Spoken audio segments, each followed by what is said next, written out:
리센느는 어느 날 갑자기 만들어진 기적이 아닙니다. 보이지 않는 곳에서 이미 오래 준비를 끝낸 5사람. 그렇다면 세상은 언제 그 준비를 발견했을까요? 시작은 일본에서 온 한 소녀가 무심코 건넨 4글자였습니다. 거제 야호. 이 말이 리센느를 살린 것은 아닙니다. 다만 더 많은 사람이 지나치던 문 앞에서 처음으로 크게 울린 초인종이었습니다. 그 문이 열리기까지 미나미는 아주 먼 길을 걸어왔습니다. 일본 치바현에서 자란 이토 미나미.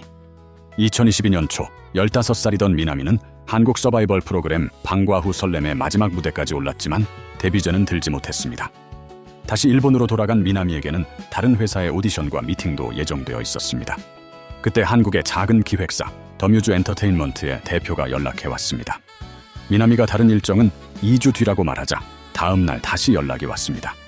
대표는 이미 일본에 도착해 있었습니다. 말로 가능성을 설명하는 대신 직접 바다를 건너온 사람이었습니다. 훗날 미나미는 자신에게 좋은 기회를 준 덕분에 좋은 마음으로 한국에서 연습생 생활을 시작할 수 있었다고 돌아봤습니다. 가족의 큰 걱정 중 하나는 학업이었습니다.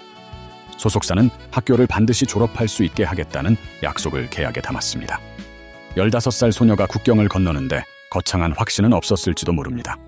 하지만 자신을 만나러 온 한 사람의 진심과 배움을 포기하지 않아도 된다는 약속은 있었습니다. 미나미는 그렇게 한국행을 선택했습니다. 그리고 2024년 3월 26일 원희, 리브, 미나미, 메이, 제나가 리센느로 데뷔합니다. 데뷔 앨범의 첫 주 판매량은 34,125장. 당시 역대 걸그룹 데뷔 앨범 초동 10위에 해당하는 기록이었습니다. 출발부터 아무것도 없었던 팀은 아니었습니다. 다만 준비가 끝나는 날과 세상이 그 준비를 알아보는 날은 언제나 같지 않습니다. 러브 어택이 멜론 일간 차트에 처음 들어온 순위는 904위였습니다. 음악방송 무대는 이어졌지만 노래와 5 멤버의 이름이 대중의 기억에 오래 머물기는 쉽지 않았습니다. 그래도 멤버들은 다음 무대를 준비했습니다. 미나미는 한국어를 익히고 노래와 춤을 다듬고 낯선 나라에서 자신의 자리를 만들어 갔습니다. 훗날 예능에서 강남보다 한국어를 더 잘한다는 말까지 들을 만큼 자연스러워졌습니다. 그 모든 시간은 눈에 잘 보이지 않았습니다. 준비는 늘 조용하고 발견은 대개 한순간이기 때문입니다. 2026년 2월 리더 원희가 안녕하세요 원희입니다. 잘 부탁드립니다. 라는 이름의 채널을 열었습니다. 미나미도 초기 주요 영상에 자주 함께했습니다. 완벽한 무대 위 모습만이 아니라 서로 놀리고 웃고 망가지는 5사람의 평소 얼굴이 카메라에 담기기 시작했습니다. 사람들은 조금씩 리센느의 음악 바깥에 있던 매력까지 발견했습니다. 그리고 2026년 3월 20일 갸루의 자세에 대해서 배워보았습니다. 라는 영상이 올라옵니다. 미나미는 어머니에게 갸루 문화를 배웠다고 밝힌 적이 있습니다. 그래서 갸루 선생님 역할은 미나미에게 억지로 입힌 낯선 옷이 아니었습니다. 눈썹과 표정, 말끝과 손짓이 바뀌자 원희는 장난스럽게 말을 건넸습니다. 그런 차림으로 거제도에 가면 거제 시민들에게 혼날 것 같다는 농담이었습니다.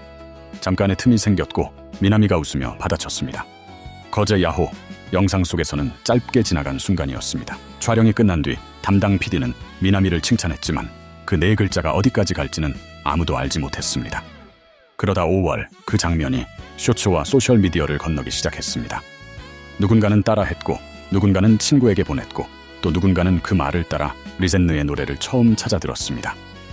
리마인에게는 익숙했던 미나미의 매력이 이제 처음 보는 사람들의 화면에도 닿기 시작한 겁니다. 5월 22일 거제시는 리센느 5 멤버를 공식 홍보대사로 위촉했습니다. 관심이 넓어지던 6월 소속사는 20억 원의 투자를 유치했고 리센느는 문화체육관광부의 해외 진출 지원 대상 10팀에도 이름을 올렸습니다. 소속사 발표에 따르면 2월 채널 개설 시점과 비교한 6월 말 멜론 스트리밍 증가율은 최대 2019%, 청취자 증가율은 977%였습니다. 그리고 7월 8일 밤 10시 러브 어택은 멜론 탑백 1위에 올랐습니다. 숫자는 갑자기 움직였지만 그 안의 노래가 갑자기 만들어진 것은 아니었습니다. 한마디는 사람을 한번 돌아보게 할 수 있습니다. 하지만 다시 듣게 하고 이름을 외우게 하고 다음 무대를 기다리게 만드는 일은 한마디만으로는 할 수 없습니다. 밈은 입구였고 사람들을 머물게 한 것은 리센느의 음악과 5 멤버의 호흡이었습니다. 6월 4일 공개된 문명 특급에서는 작은 반전도 있었습니다.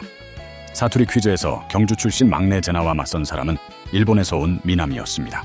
그런데 경상도 표현을 더 빠르게 알아맞힌 쪽은 미나미였습니다. 진행자의 입에서 미나미 승이라는 말이 나오자 웃음이 터졌습니다. 낯선 언어를 자기 것으로 만들기 위해 보낸 시간이 이제는 웃음이 되는 순간이었습니다. 6월 18일 러브 어택은 발매 약 1년 10개월 만에 M 카운트다운 스페셜 무대로 돌아왔습니다. 7월 8일에는 카라의 프리티걸을 리메이크해 컴백했고 미나미도 무대의 주요 파트를 맡았습니다. 그리고 7월 17일 KBS 신관 공개홀 조명이 켜지고 리센느의 5멤버가 뮤직뱅크 무대에 올랐습니다. 미나미는 밈이 아니라 오랫동안 다듬어온 노래와 춤으로 그 자리에 서 있었습니다. 무심코 나온 4글자와 오래 준비한 실력은 서로 반대편에 있는 것이 아니었습니다. 한쪽이 사람들의 눈길을 불러왔다면 다른 한쪽은 그 눈길이 떠나지 않게 했습니다. 만약 문 안에 아무것도 준비되어 있지 않았다면 거제 야호도 잠시 웃고 지나가는 수많은 장면 중 하나로 남았을 겁니다. 하지만 그 문 너머에는 이미 좋은 노래가 있었고 단단한 무대가 있었고 서로 다른 5사람이 만든 이야기가 있었습니다. 거제 야호는 구조 요청이 아니었습니다. 준비를 마친 5사람이 서 있던 문 앞에 울린 초인종이었습니다. 사람들이 그 소리를 따라 문을 열었을 때 그 안에는 오래 기다려온 리센느가 있었습니다.